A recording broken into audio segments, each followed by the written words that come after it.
Answers. So we've got the background to Michael Griffin, tonight's shapeshifter, the chief executive of ADDaBIT. What's ADDaBIT? Well, simply put, it's all about simple social saving. That ADDaBIT describes what you do. You literally add a little bit to a fund, and you share that with your friends and family. So, what's the difference, though, between me having a bank account in my name with an account number? You could add a bit to my bank account, couldn't you? Yeah, but it's really not so easy. It's not so shareable. Here we've been able to take a platform, a banking platform, and put a really nice user journey on top of it. So we've made it look nice and frilly. And you can go and create a beneficiary and then add a fund to it, call it a tennis racket fund or maybe a Lego fund or an iPad fund, and invite your friends and family to contribute to it. And then they're able to see the growth of it. So if you did it in the traditional way, putting in a bank account, you wouldn't know how much money was there. You wouldn't know if he achieved his goal. Here it becomes all very transparent, and everybody can contribute and kind of encourage you to keep going through the process of trying to save for something that you really want. Okay, let's go through. You've got a 1, 2, 3 step. Sign up for free as a trustee. Okay, so I want to sign up for little Johnny. For a first beach holiday fund, for argument's sake. So I click on one. What happens?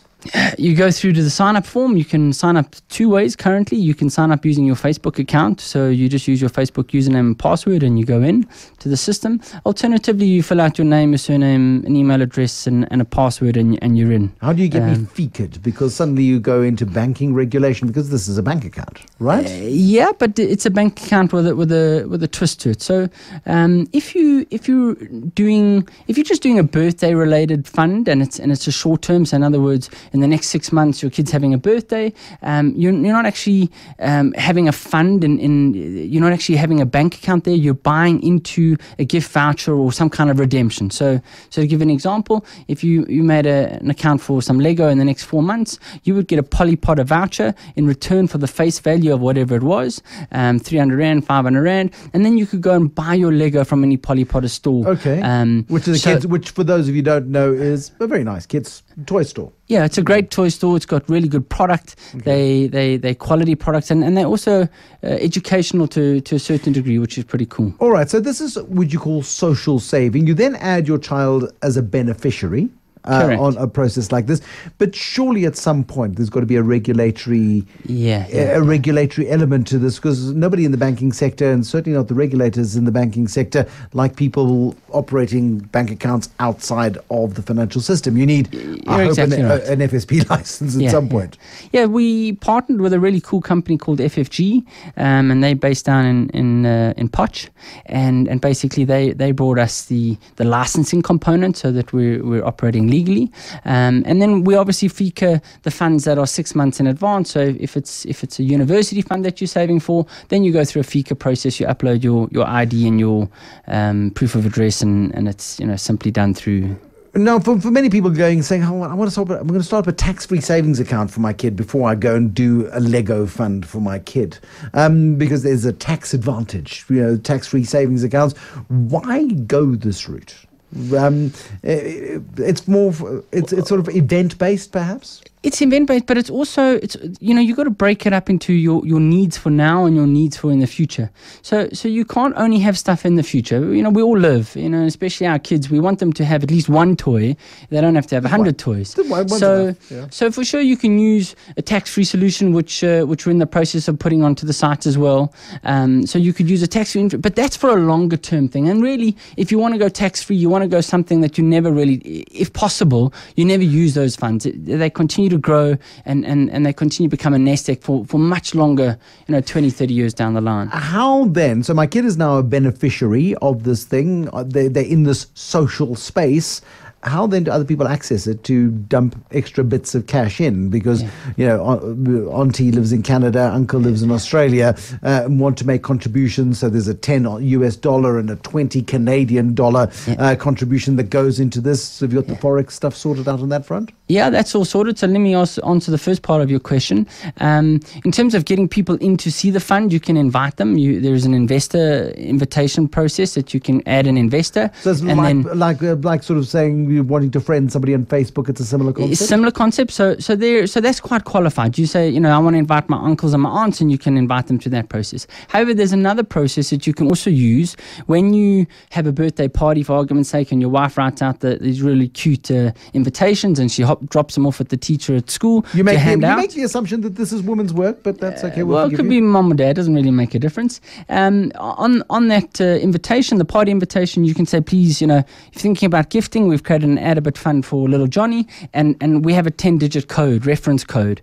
And then all of the people that are attending his party just sign up on ADDaBIT and use the 10-digit code to access the fund. What strikes me as something of a hard sell, though, is to say to little Johnny, hey, look at this website where we're collecting money for you. And little Johnny goes, I like the boxes and the pretty wrapping paper. When my mates arrive, I like to have a delivery. That's part of the fun. I think there's components of that. And to be honest, not everybody's going to contribute to the fund. We understand that some people will want to bring a gift.